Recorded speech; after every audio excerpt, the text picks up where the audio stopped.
Hey, Pastor Steve here. It's Thursday, April the 23rd. If we've been reminded of anything lately, we've been reminded of how fragile life can be. We read story after story. A mom who's a nurse goes home. She was doing okay. Then she gets a little sick, and her toddler finds her dead. What a horrifying thought. What a terrible reminder that the death is always near. I love when the Bible puts things in perspective for us. Psalm 90, listen to this. 70 years are given to us. Some even live to 80. In this psalm, this is a psalm of Moses. And Moses, the man of God, is just saying, most people live 70, 80, some 90, maybe even 100. But for the most part, there's a limit on the number of years that we have here on planet Earth. And then he says, but even the best years have some pain and some trouble. And then they disappear and we fly away.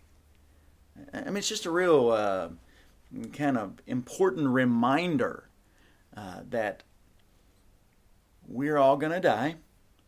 Death sometimes is unexpected.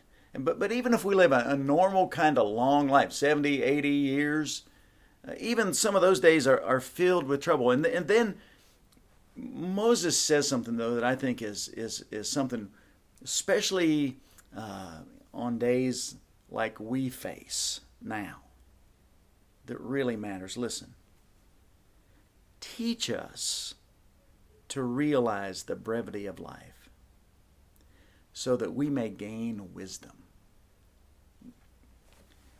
Moses is saying, teach us to number our days. Teach us to be aware that there's a finite number of days that we're going to live.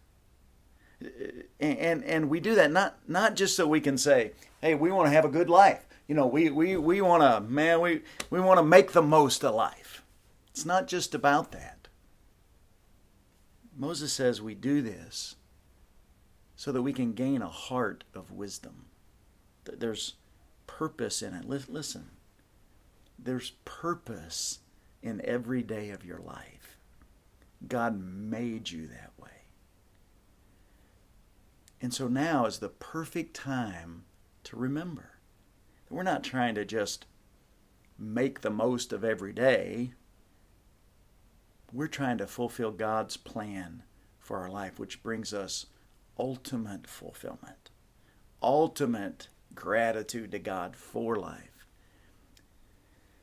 So when we see death all around us, we should stop, realize, man, life can be really short,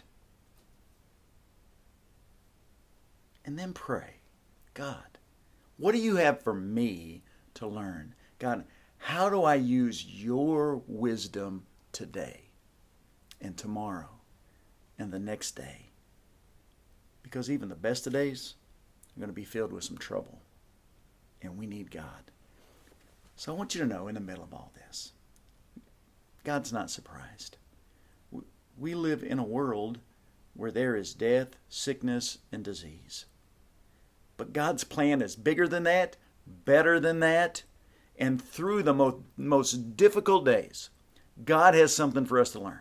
So we pray, God, teach us to number our days, make us aware that life is brief. And God, give us wisdom every day to live out your plan, trusting you are in control and you love us. Live out God's plan today. God bless you.